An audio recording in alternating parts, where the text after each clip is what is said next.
इस वीडियो में हमें डेफिनेट इंटीग्रल फाइंड आउट करना है। तो हमारे पास है integral of tangent X with respect to X from 0 to π/4। तो देखें, ये जो हमारे पास जीरो है इसको हम लोअर लिमिट कहते हैं, और इसको जो ऊपर इंटीग्रल के लिखा हुआ है इसको हम अपर लिमिट कहते हैं। तो हम जो है वो टेंजेंट एक्स का इंटीग्रल वैसे ही फाइंड आउट करते हैं बगैर लिमिट्स के पहले। तो वो क्या होता है हमारे पास, सबसे पहले तो टेंजेंट एक्स को हम लिख सकते हैं sine x upon cos x. और फिर इसके बाद हम क्या करेंगे, ये कॉस एक्स जो है इसको हम यू सपोज कर लेंगे, let U is equal to cos X. तो डिफरेंशियल डी यू क्या हो जाएगा, कॉस एक्स का डेरिवेटिव लेंगे तो ये हो जाएगा minus sine X D X. और इसको हम लिख सकते हैं minus D U is equal to sine X D X. तो देखें, साइन एक्स डी एक्स की जगह पे हम माइनस डी यू पुट कर देंगे और कॉस एक्स की जगह पे यू पुट कर देंगे।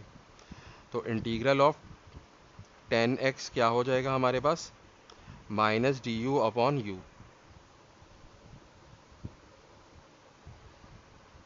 अब डी यू अपॉन यू का इंटीग्रल क्या होता है, एल एन यू होता है। तो हमने यहाँ पे लिख दिया L N you plus c. और फिर हम चाहें तो यहाँ पे ये भी लिख सकते हैं कि L N of one minus L N of, अब यू की जगह पे हम वापस कॉस एक्स पुट कर देंगे और ये प्लस सी हो जाएगा।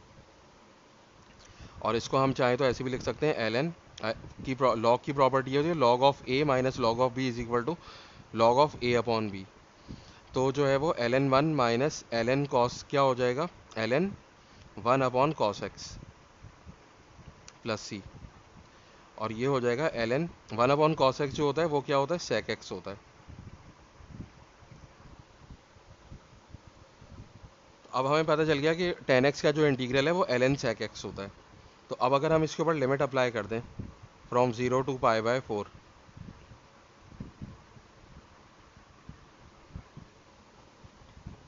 तो ये हो जाएगा L N of sec X, और यहाँ पे हम लिमिट लगा देंगे π/4 और 0। यानी कि जब हम नॉर्मली इंटीग्रेट करते हैं तो हमारे पास कांस्टेंट ऑफ इंटीग्रेशन आता है, लेकिन जब हम लिमिट्स लगा देते हैं या डेफिनेट इंटीग्रल फाइंड आउट कर रहे होते हैं तो इस सी को हम हटा देते हैं और सिर्फ जो है वो सी के बगैर जो फंक्शन है उसको हम लिखेंगे, और अपर लिमिट को इसको ब्रैकेट के अंदर लिख लेंगे और अपर लिमिट ऊपर लिख देंगे और लोअर लिमिट को हम नीचे लिख देंगे।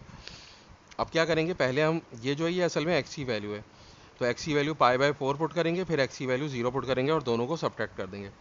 यानी कि हम लिख लेंगे एल एन ऑफ सेक π/4 और minus L N of sec 0।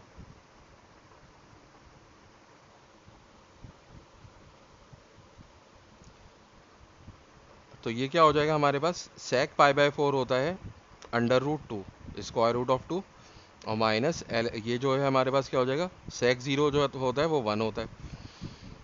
अब इसको हम चाहें तो इस तरह लिख सकते हैं एल एन 2 की पावर 1/2 और माइनस एल एन 1 जो होता है वो 0 होता है।